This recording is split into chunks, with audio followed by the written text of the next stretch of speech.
Hello friends, warm welcome in this video, that is the classification of antibodies. Friends, as you know that antibodies are the antigen binding proteins present on the B cell membrane and secreted by plasma cells. Membrane bound antibody confers antigenic specificity on B cells. The antibodies produced in response to a particular antigen are heterogeneous. The antibodies consist of two identical heavy chains and two identical light chains, which are linked by disulfide bridges to each other. Depending on the differences in the heavy chain constant regions, the antibodies can be classified into 5 groups. Each of these 5 different heavy chains are termed as isotypes. The heavy chains of a given antibody molecule determine the class of the antibody. That is, if the heavy chain is mu, then the class is IgM, or if the heavy chain is gamma, then the class will be IgG. Like that, if the heavy chain is alpha, then the class will be IgA, and if the heavy chain is delta, then the class will be IgD. Similarly, if the heavy chain is epsilon, then the class will be IgE. Each class have either kappa or lambda light chains. A single antibody molecule has two identical heavy chains and two identical light chains. So now we will learn each of these class in detail. The first class is Immunoglobulin G, that is IgG. IgG is the most abundant class in serum, which constitutes about 80% of the total serum immunoglobulin. The molecular weight of IgG is 150 kilodalton. The IgG molecule consists of two gamma heavy chains and two kappa or two lambda light chains. There are 4 human IgG subclasses which are distinguished based on the differences in gamma chain sequences and numbered according to their decreasing average serum concentrations. That is IgG1, IgG2, IgG3 and IgG4. The amino acid sequences that distinguish the 4 IgG subclasses are encoded by different germline CH genes, whose DNA sequences are 90 to 95% homologous. The structural characteristics that distinguish this subclass from one another are the size of the hinge region and the number and position of the intrachain disulfide bonds between the heavy chains. The subtle amino acid differences between subclass of IgG affect the biological activity of the molecule. The normal serum level of IgG1 is about 9 mg per ml, which is higher than any other subclass. The serum concentration of IgG2, IgG3 and IgG4 are 3, 1 and 0.5 mg per ml respectively. IgG1, IgG3 and IgG4 readily cross the placenta and play an important role in protecting the developing fetus. IgG3 is the most effective complement activator, followed by IgG1. IgG2 is less efficient and IgG4 is not able to activate complement at all. IgG1 and IgG3 bind with high affinity to Fc receptors on phagocytic cells and thus mediate opsonization. IgG4 has an intermediate affinity for Fc receptors and IgG2 has an extremely low affinity. The second class of immunoglobulin is immunoglobulin M or IgM. IgM accounts for 5 to 10% of the total serum immunoglobulin with an average serum concentration of 1.5 mg per ml. Monomeric IgM has a molecular weight of 180 kilodalton, which is expressed as a membrane-bound antibody on B cell. IgM is secreted by plasma cells as a pentamer, in which 5 monomer units are held together by disulfide bonds that link their carboxyl terminal heavy chains domains, that is CH4 and their CH3 domains. The 5 monomeric subunits are arranged with their Fc regions in the center of the pentamer and the 10 antigen binding sites on periphery of the molecule. The molecular weight of pentameric IgM is about 900 kilodalton. Each pentamer contains additional Fc linked polypeptide called as J, that means joining chains, which is disulfide bonded to the carboxyl terminal cysteine residue of the two 10 mu chains. The J chain appears to be required for the polymerization of the monomers to form pentameric IgM. It is added just before secretion of the pentamer. Friends, IgM is the first immunoglobulin class produced in primary response to an antigen, and it is also the first immunoglobulin to be synthesized by the newborn childs. Because of its pentameric structure with a 10 antigen binding sites, serum IgM has higher valency than the other isotypes. An IgM molecule can bind 10 small heptane molecules. However, because of steric hindrance, only 5 or fewer molecules of larger antigens can be bound simultaneously. Because of its high valency, pentameric IgM is more efficient than other isotypes in binding antigens with many repeating epitopes such as viral particles and red blood cells. For example, when RBC are incubated with specific antibody, they clump together into large aggregates in a process called as agglutination. It takes about 100 to 1000 times more molecules of IgG than IgM to achieve the same level of agglutination. A similar phenomenon occurs with viral particles, that is, less IgM than IgG is required to neutralize viral infectivity. IgM is also more efficient than IgG at activating complement. Complement activation requires two Fc regions in close proximity, and the pentameric structure of a single molecule of IgM fulfills this requirement. Because of its large size, IgM does not diffuse well, and therefore it is found in very low concentration in the intracellular tissue fluids. The presence of J chains allow IgM to be bind receptors on secretory cells,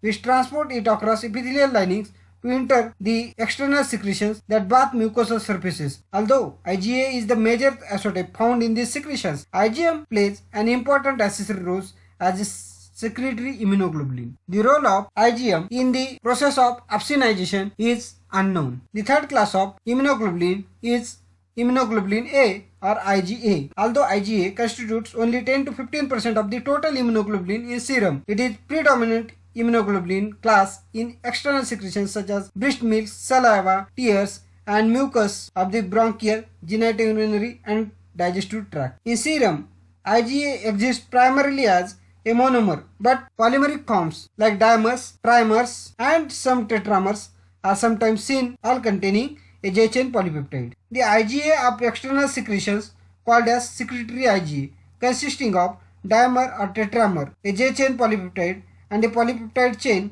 called as secretory component. Secretory component is derived from the receptor that is responsible for transporting polymeric IgA across cell membranes. The J chain polypeptide in IgA is identical to that found in pentameric IgM and serves similar functions in facilitating the polymerization of both serum IgA and secretory IgA. The secretory component is of about 70 kilodalton molecular weight polypeptide produced by epithelial cells of mucous membrane. It consists of 5 immunoglobulin-like domains that bind to the Fc regions domains of the IgA dimer. This interaction is stabilized by disulfide bond between the fifth domain of the secretory component and one of the chains of the dimeric IgA. The daily production of secretory IgA is greater than that of any other immunoglobulin class. IgA secreting plasma cells are concentrated along mucous membrane surfaces along the jejunum of the small intestine. For example, there are more than 2.5 to 10 raised to power 10 IgA secreting plasma cells, a number of that surpasses the total plasma cell population of the bone marrow, lymph,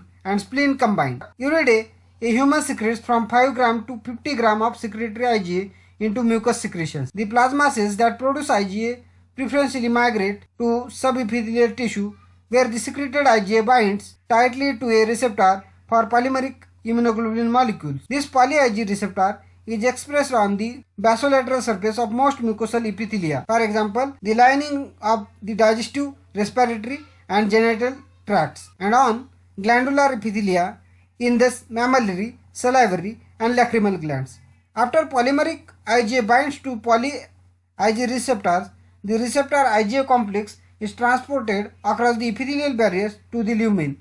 Transport of the receptor IgA complex involves receptor-mediated endocytosis into coated pits and directed transport of the vesicle across the epithelial cells to the luminal membrane where the vesicle fuses with the plasma membrane.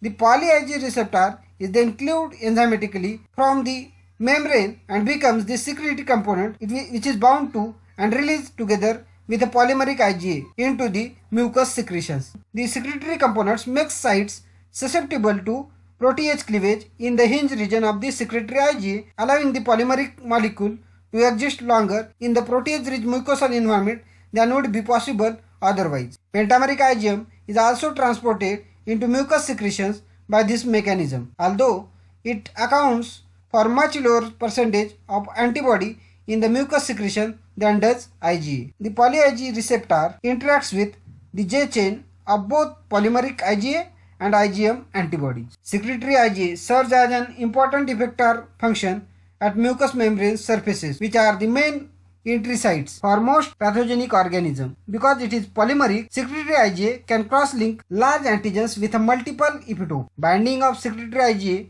to bacterial and viral surface antigens prevents attachment of the pathogens to the mucosal cells thus inhibiting viral infection and bacterial colonization. Complexes of secretory IgA and antigen are easily entrapped in mucus and then eliminated by the ciliated epithelial cells of the respiratory tract or by peristalsis of the gut. Secretory IgA has been shown to provide an important line of defense against bacteria such as Salmonella, Vibrio cholerae and Neisseria gonorrhea, and viruses such as polio, influenza and rotaviruses. Breast milk contains secretory IgA and many other molecules that help protect the newborn against infections during the first month of life. Because the immune system of infants is not fully functional, breastfeeding plays an important role in maintaining the health of newborns. There are various immune benefits of breast milk. The antibody of secretory IgA class bind to microbes in baby's digestive tract and thereby prevent their attachment to the walls of the gut and their subsequent passage into the body's tissues. B12 binding protein reduces amount of vitamin B12 which bacteria need in order to grow. Bifidus factor promotes growth of the Lactobacillus bifidus, a harmless bacterium in baby's gut. Growth of such non-pathogenic bacteria helps to crowd out dangerous varieties. Fatty acid disrupts membranes surrounding certain viruses and destroy them. Fibronectin increases antimicrobial activity of macrophages, helps to repair tissues that have been damaged by immune reactions in baby's gut. Hormones and growth factors stimulates baby's digestive tract to mature more quickly. Once the initially leaky membranes linings the gut mature, infants become less vulnerable to microorganisms. Interferons like interferon gamma enhances antimicrobial activity of immune cells. Lactoferrin binds to iron, which is a mineral many bacteria need to survive.